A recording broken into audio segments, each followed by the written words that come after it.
doing is you're strengthening your core muscles down here. And this is the foundation for this. And what this leads to, I guess I tricked you a little bit, this leads to posture building. Okay? What we're learning to do is to figure out where our heads are. Did you ask yourself this morning, where is my head? Yes. I mean, right? Every morning you wake up and you're like, okay, where's my head? Good morning. Thank you all for coming today. I was giving some thought on the way over here as to what my goal is. And my goal really today is to give you an opportunity to walk away with the opportunity to make some changes so that you can be more comfortable while you're working, prevent injuries, and to learn a little bit about your bodies and to be able to wake up tomorrow and know that you've done something different. So as an ergonomist, what my role is to create environments, practices, to educate and to teach people how to prevent those injuries. I do walkthroughs, I look at spaces, I help companies create offices and industry, material handling. I go into meat manufacturers. I'll go anywhere, really.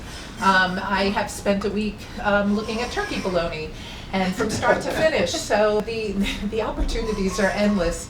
But really, it's all the same. It's looking at what the risks are, what the exposures are, and making recommendations so that workers do not get injured, and so that people also now can step it up and learn what they can do to protect themselves. And that's what we're going to talk about today. So this is my first 20-minute. I've pared this down from 8 hours. So be prepared, okay? Yeah, no, it's really a challenge.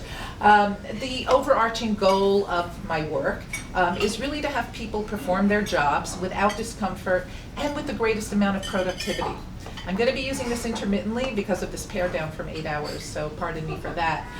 So let's start talking about what we've learned. I'm going to let the theory go today. We're not going to talk about muscle striation and length. I know there's a physical therapist in here. You know all about it.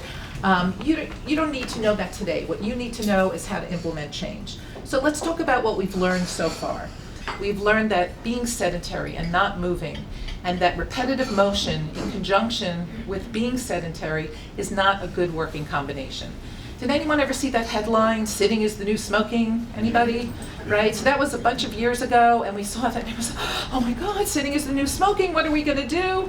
And are we going to get lung cancer? What's going to happen? And what the research showed, on a serious note, is that there really were changes in the body chemistry and the metabolism, and how in fat stores and cardiac conditions, and also cardiovascular performance from sitting, that there were changes. And suddenly we went from moving people to sitting people, because we're in this digital mode.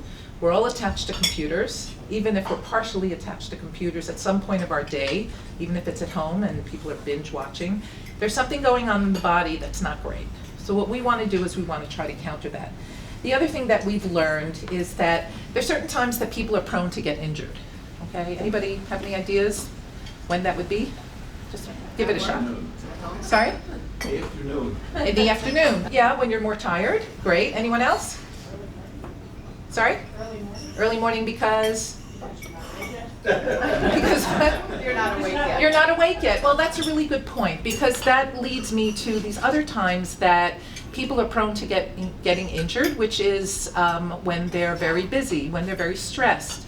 So not being awake and being stressed can be correlated.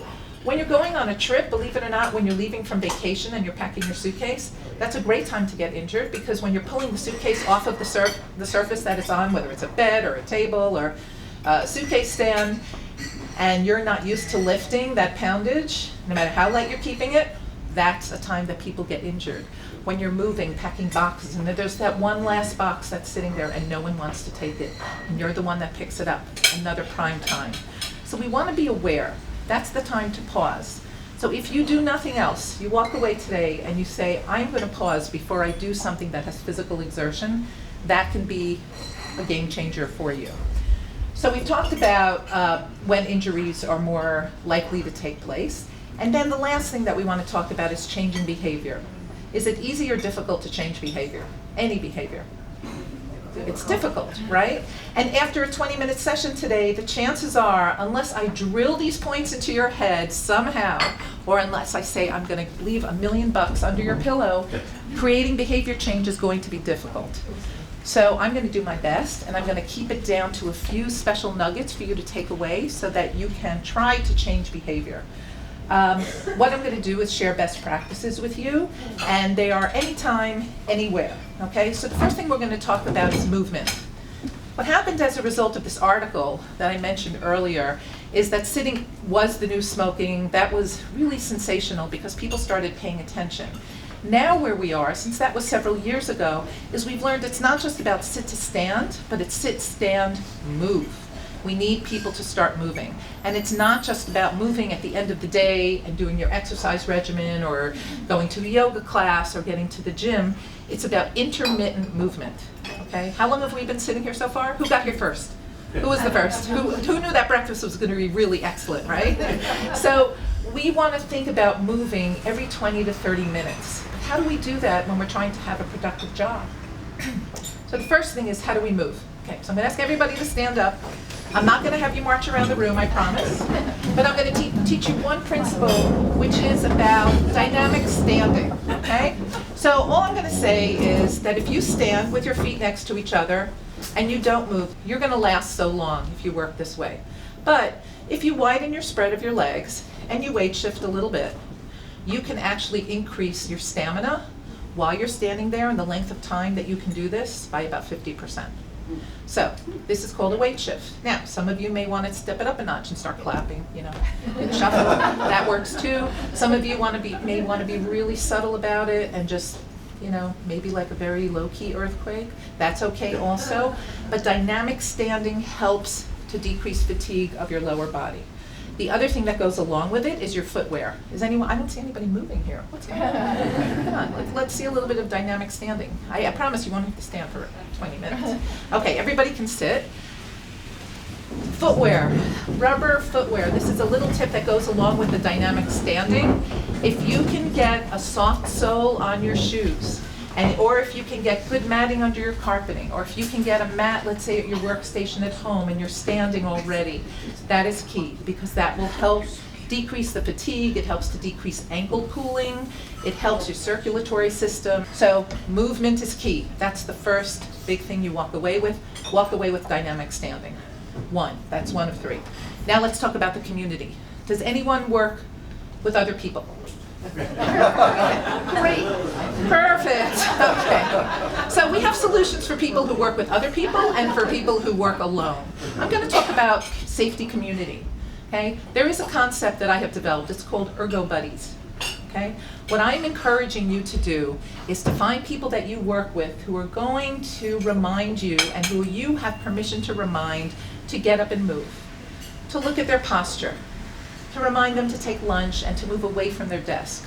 This Ergo Buddy system, out of all of the practices that I teach people, as elementary as it sounds, it all comes down to Ergo Buddies.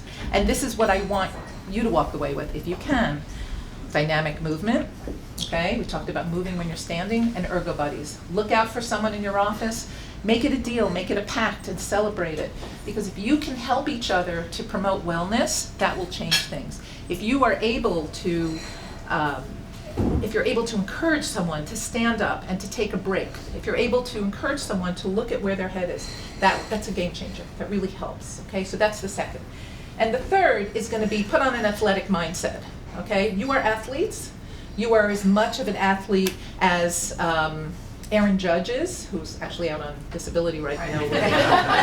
We know this. So actually, he's a good person to use because we don't know how he stretched, and he obviously has an athletic mindset. He's coming back soon, and I'm sure he'd appreciate being mentioned today because we're promoting wellness, but we're all athletes. So what we're going to do is I'm going to teach you how to strengthen and stretch anytime, anywhere. So this is a very simple strengthening exercise, and yes, I'm going to ask you to stand up again. There you go. Okay? This is strong. This is impactful. This will change your life. It has changed mine. Put your whichever hand you prefer on your belly, over your navel, okay? And just pull in your abdominal muscles.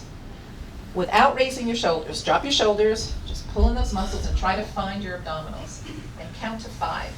2, 3, 4, 5, and release. Okay, and the most important thing is to breathe. You do need to breathe, because if you're doing this and you don't breathe, you're gonna be on the floor, right? We don't want that. So we're gonna do it again. Put your hand on your belly, find those abdominal muscles, and we're gonna pull in the abs, and we're gonna count to 5.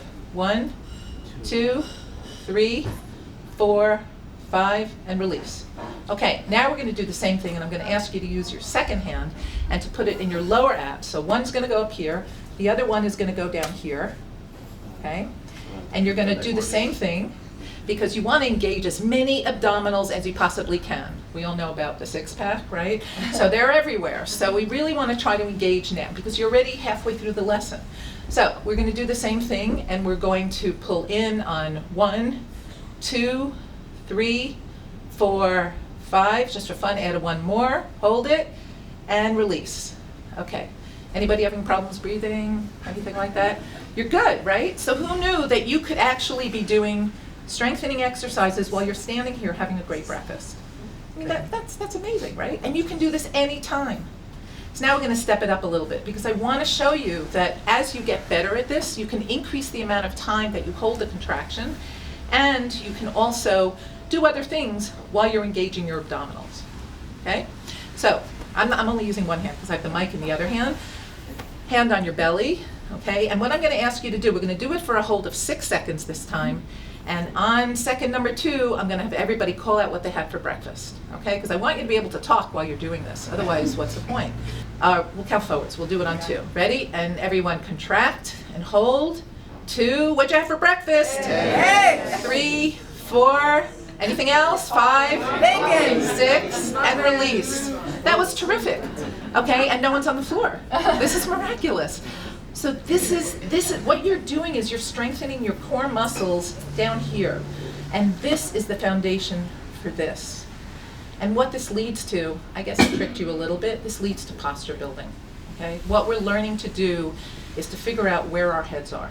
Did you ask yourself this morning, where is my head? Yes. I mean, right? Every morning you wake up and you're like, okay, where is my head? You know, we talk about head space, but where is your head? So what I would love for you to do now, same thing, we're gonna do the engaging of the abdominal muscles, and this time what I want you to think about, and you can even close your eyes when you're doing this, you know, have your legs hips width apart, think about if your head's out here, think about if your head is back here. Where is your head? Are you a turtle? Are you in line? Does everybody know what the spine looks like? There's a curve that goes on the cervical spine at the neck. I'd like you to think about it, because when you strengthen down here, this engages your muscles, this is strong, and then you have the opportunity to load your 13-pound head. Did you know your head weighs 13 pounds? It's 13 to 15 pounds, depending on what's inside. So your 13-pound head can load over your shoulders. So I want you to have the image of where's your head over your shoulders. So we're gonna do it right now, okay, but you need to breathe. No shoulder elevation. We're gonna drop shoulders, okay? And we're gonna engage our abs. Ready? We're gonna do 6 seconds. And 1, suck it in. 2, pull your head to wherever you think it needs to be. Where is your head? 3, 4, 5, breathing, 6, and release. Okay. So what I saw out there, everybody said please. I know I've exhausted you. Okay. What I've seen is some good corrections. I've seen some of you taking your heads and bringing them over your shoulders. Over time, you will increase the amount of seconds. We started with 5 seconds. We're already up to 6. You are athletes. Look what you did. You added a second in just such a short time. And at the same time, you engaged more abdominals. And now what we're doing is the posture check. Many of us have to sit. So here's good news, bad news. We're going to do the same exercise in sitting, because I promised you that you can do it anytime, anywhere. So everyone get comfortable in your sitting. We want you to be upright. You don't have to be a soldier, but you want to be comfortable. And I want you to put your hand on your belly. And we're going to suck in our bellies. And we're going to do it for 6 seconds. Oh, you know what? Let's live on the edge. We're going to do it for 10 seconds this time. Yeah, I know. Over the top. We're going to do it for 10 seconds. Remember, the shoulders are dropped. Okay, and what's the other piece? The head. Okay, so what you're going to think about is, where is your head? Remember, your head has the capacity to be here, here, and there's a whole range in between. We don't think about that. We don't think that there's a whole horizon landscape of where your head can be. But as you engage more and more with whatever is in front of you, and chances are somewhere in your day there's a monitor or a display, there, excuse me, you want to be able to adjust your head posture. So the best way to do it is by starting with your core. So we're gonna suck in our core, 2 seconds, and then we're gonna say, where is my head? And this time, since you're sitting, I'm gonna ask you to close your eyes. Ready? Everybody close your eyes and hold in your belly. 2, 3, where is your head? Think about making an adjustment. 6, 7, 8, 9, 10, and relax. And wake up. Yes. Okay, I caught somebody back there. Yeah. But what you just did was, now you really stepped it up. You did 10 seconds. You held your abdominals. I will also tell you that when you hold your abdominals, it increases your heart rate. Okay? Now, we're not talking about anything crazy here. This is not like going on a 3-mile run, but it's enough to change your metabolism. It's enough, and if you do this intermittently throughout the day, and if you get up and you move, remember we started with movement is key, and we talked about dynamic movement, okay? All that will help to increase your metabolism. It helps your cardiovascular health. It also will help your posture. It will help your aches and pains. This is why we are athletes. And then there's stretches. So let's talk about stretches. Okay, this is the last piece. Because this is the cycle. This is what we need to do to get stronger and to promote wellness. And I just want to tell you that the studies show that between the age of 20 and 60, we lose 20% of our strength and flexibility if we do nothing. Now, of course, these are averages. I can't promise you that someone who's more muscular is going to lose as much as someone who is, let's say, leaner, or someone that is more lanky, but that's an average. So think about it. If we can do anything to counter losing 20% over that 40-year span, that's remarkable. So if you can pick a few things, whether it's 1 or 2 yoga poses, whether it's getting on the floor and sucking in your abs, whether it's walking more, whatever it is you choose, it changes that percentage. And it chips away. So every little thing that you do pulls away from that 20% change in that age span. Isn't that great? I mean, I know it's not great news to be losing, but it's great news to be fighting it and to have easy ways to combat it. So now we're going to do stretching, because this is part of combating the 20%. So I know, you're going to have to stand up again. Okay, one more time. Okay. Your heart rates are changing as you're standing. So here's the good news. You're moving. You're essentially standing up, right? And I see. Do I see anybody doing a dynamic stand here? I don't hear anybody clapping, so no one's really engaged. Okay. So what we're going to do now is called the welcome home and self-hug stretch. Everybody's going to take their arms out to the side like this. Not up at 90 degrees. If you need to space yourself from your neighbor, just take a step forward or back, okay? You're gonna have your arms out to the side, not up at 90 degrees. You don't wanna be an airplane. You wanna be lower, okay? And you're gonna hold it for 5 seconds. You should feel something going on over here. You should feel something. These are your pec muscles. These muscles are doing this all day, right? When you're driving, when you're keyboarding, when you're eating, everything you do is ahead of you. We need to find a way to counter it. No bouncing, okay? And then you hold it for 5, and then I want you to give yourself a big hug and to stretch the back of your muscles. Okay, so now you're stretching your upper back. Hug, 2, 3, 4, 5, and relax. And when you relax, it's a really nice thing to shake out your hands because it loosens up your joints, lubricates them. We all need to do that. I'll throw in an extra here. This is called a twirly. These twirlies are awesome. I do twirlies all day long. They really help my wrists. The wrists are offended in a tremendous way from keyboarding and mousing, and this is very helpful. Okay, so we're going to do the welcome home stretch one more time. Everybody's going to put their hands out to the side, not up at 90 degrees. We're doing it lower. Okay, more like a bird than an airplane. 2, 3, you should feel it here. No bouncing. 5, and then give yourself a big hug. Because you did something great by coming here today. Yes. Yes. Okay, 4, 5, you should feel a little bit of stretch behind you, right?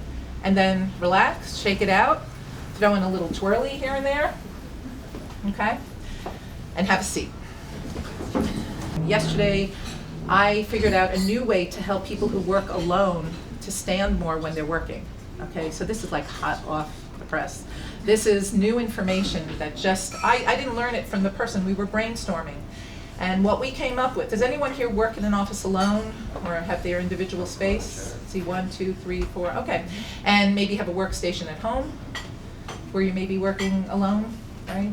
One of the things that's very hard to do is to really feed off your own energy when you're just trying to get through your day, you're trying to do your tasks. We're all focused on what we do. One thing you can do is if you leave your work and your workstation in a standing position, meaning if you get a box, or even there is a company that sells cardboard standing workstations for $26. So what you can do is plop that on a table, put a laptop on it, and have a wireless keyboard, and there you have a standing desk. This doesn't have to cost $1,200. This doesn't have to cost $600. This could cost $26. You can just take a box, a carton, and put something on because everything's so wireless now. But if you leave something in a standing position, I was working with someone who had a sit-stand desk, said every time you leave your office, be prepared to come back to stand for 3 minutes and then sit. So this reversed the whole cycle for her. So she comes in the morning now, this morning, hopefully, she came into her workstation being elevated. And she was gonna stand for 3 minutes. And then she would go into her sitting. And then when she was going to the restroom, I told her, leave your desk in the elevated position. So when you come back, you're doing another 3 minutes. So what we've done is we've reversed the behavior pattern. It was first counterintuitive to her, and she goes, but I have to do something to make that happen. And I said, well, you have to do something. You have to buy into something. But if you remember, when you leave to raise your workstation, you're going to come back in and you're going to stand. And if you do dynamic standing, you're going to feel better. Your hips are going to feel better. It's going to be easier for you to go from sit to stand. And it'll be easier for you overall in terms of your musculoskeletal health. In closing, what I do want to share with you, actually, before I close, I'm going to do one more review of the nuggets. We talked about dynamic movement. Okay, so we talked about dynamic standing, right? We talked about Ergo Buddies, having people looking out for each other, and then we talked about acting like an athlete.